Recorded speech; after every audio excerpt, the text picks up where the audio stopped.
Jadi makin ditekan, makin yakin sama Allah.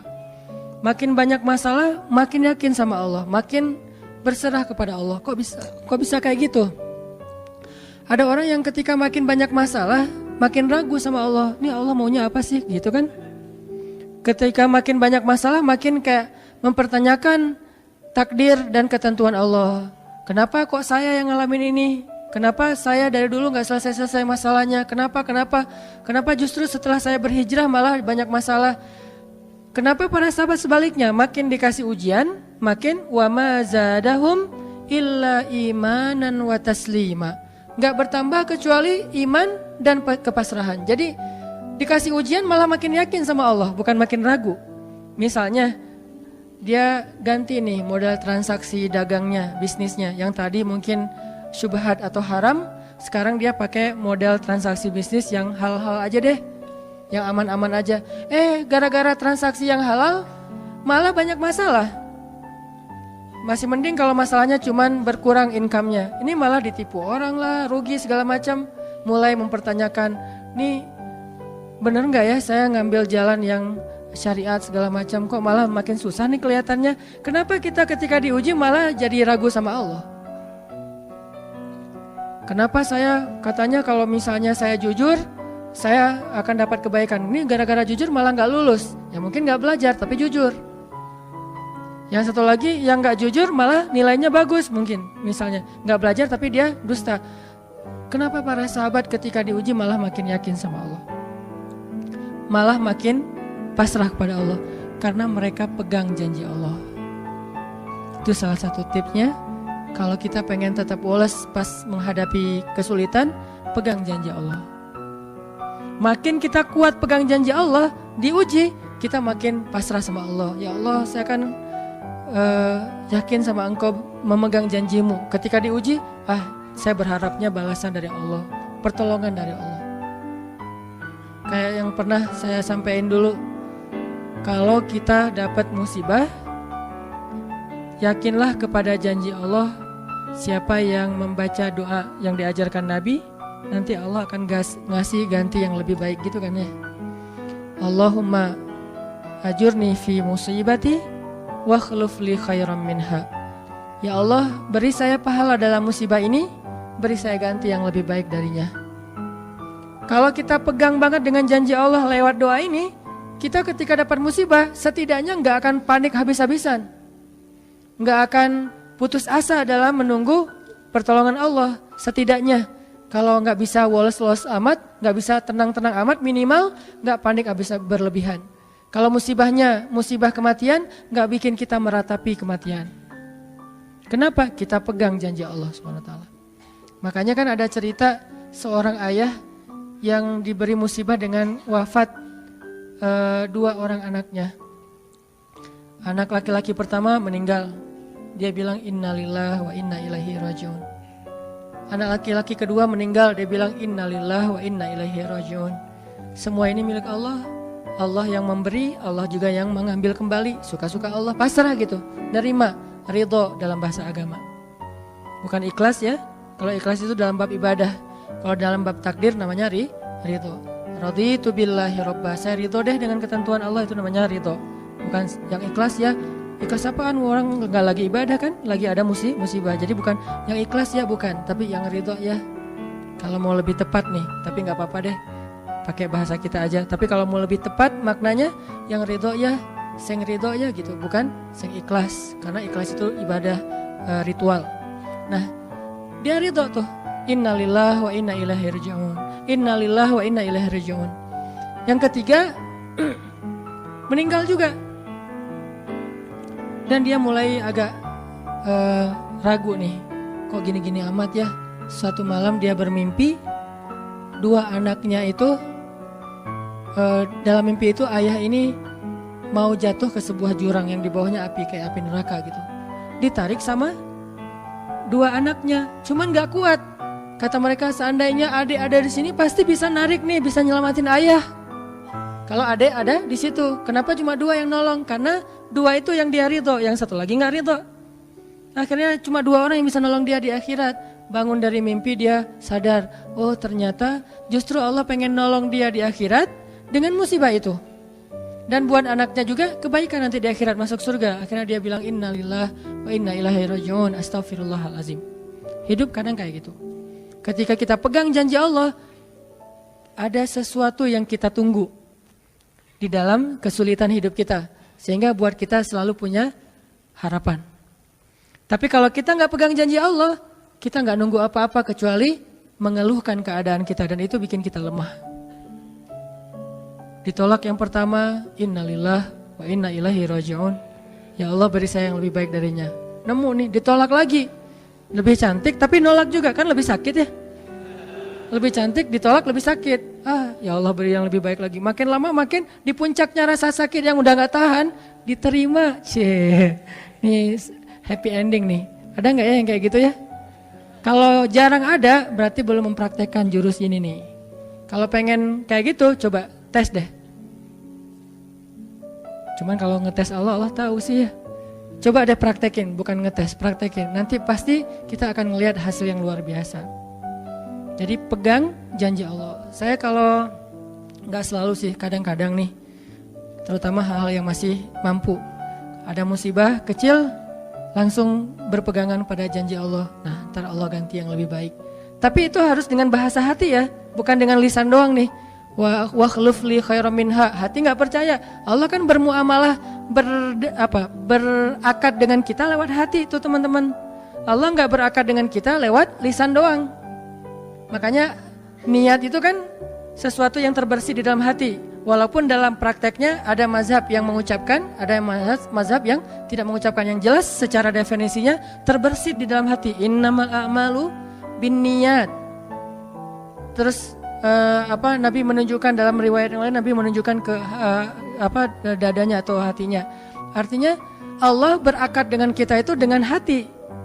Jadi kita kalau mau ditolong Allah, katakan kalimat itu dengan benar-benar yakin di hati kita. Wa khluf li khairam minha. Emang yakin saya Allah bisa ganti nih. Yakin. Gimana caranya? Itu bukan bagian kita, itu bagian Allah. Bagian kita berharap, bagian Allah memberikan cara. Jangan sampai kita mengambil bagian Allah. Pasti kita akan kebingungan. Orang kita bukan Tuhan. Mengambil bagian Allah apa? Harus jelas caranya. Kalau nggak jelas nggak percaya. Terlalu logis. Akhirnya nggak lagi ada ruang untuk kita berharap kepada sesuatu. Jangan mengambil bagian Allah. Gimana caranya? Ya terserah Allah. Yang penting saya berharap Allah ganti yang lebih baik. Ikhtiar urusan kewajiban kita kepada Allah. Bukan cara itu. Kewajiban kita kepada Allah. Ikhtiar itu dalam agama kayak ibadah, sholat, puasa, zakat. Bukan jalan untuk menemukan suatu kebaikan, karena Allah yang menentukan. Kadang-kadang kita ikhtiar ini jalannya dari yang lain.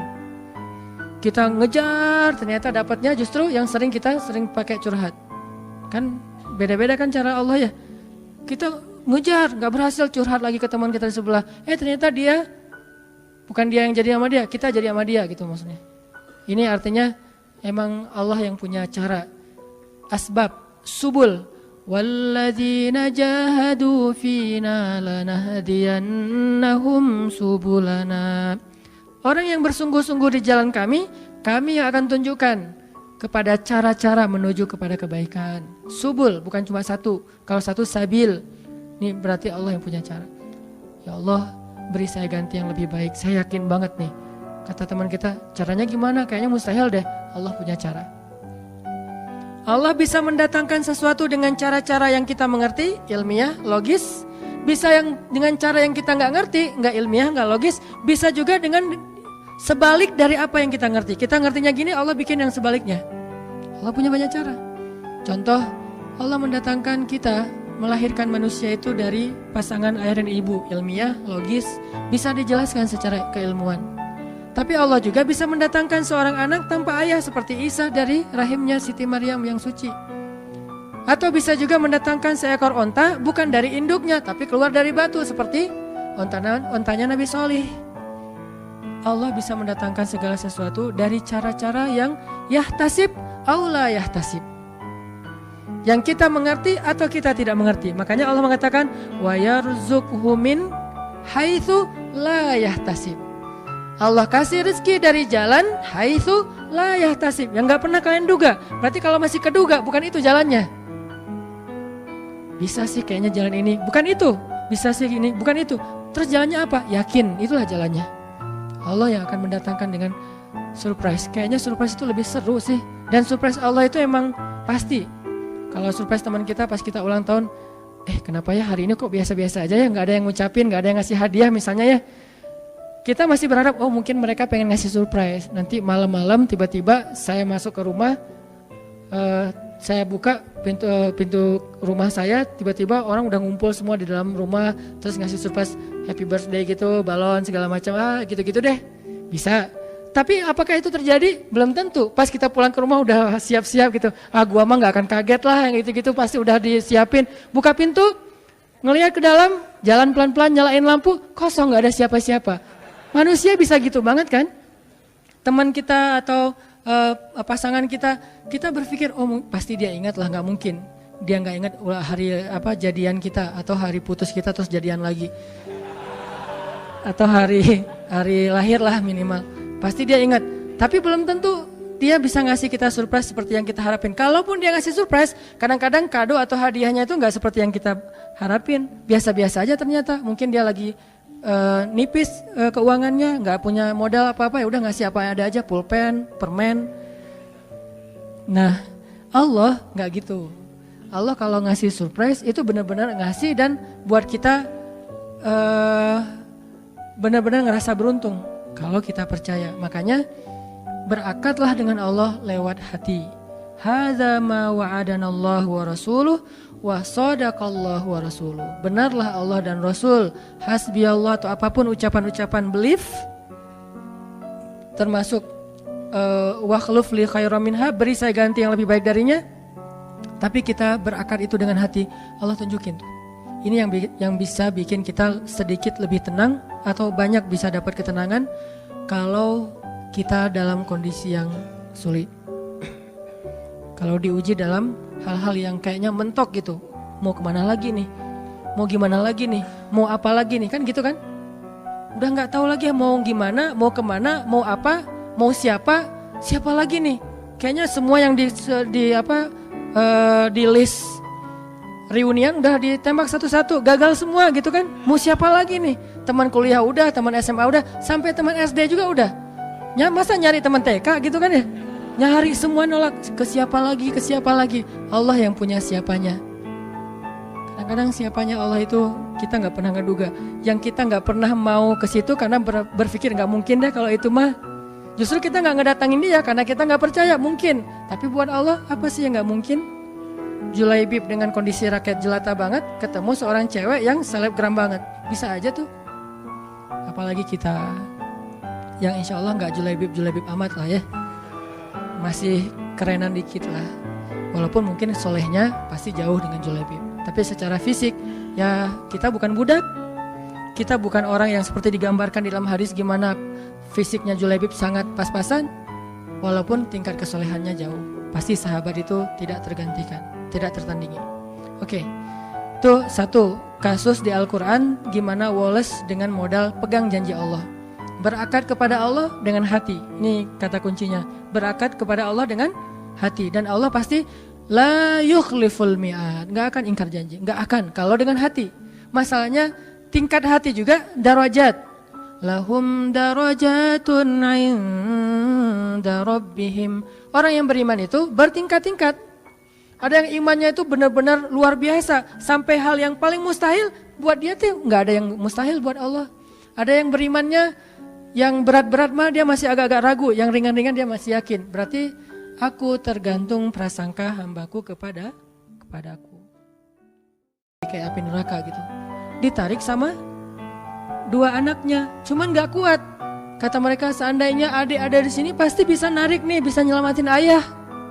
Kalau adik ada di situ, kenapa cuma dua yang nolong? Karena dua itu yang dia ridho, yang satu lagi nggak ridho. Akhirnya cuma dua orang yang bisa nolong dia di akhirat. Bangun dari mimpi dia sadar, oh ternyata justru Allah pengen nolong dia di akhirat dengan musibah itu.